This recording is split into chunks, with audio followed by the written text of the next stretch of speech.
Hi, today I'm reviewing Oppo A77 and I'll show you how to change notification sound on this device.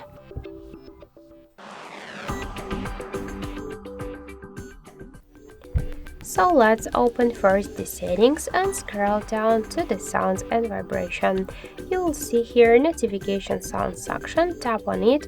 Here we could see our current notification sound. To switch the sound to another one, you should select one from these available sounds. After that, just click to go back, and now we can see that we just successfully changed notification sound on our Oppo device.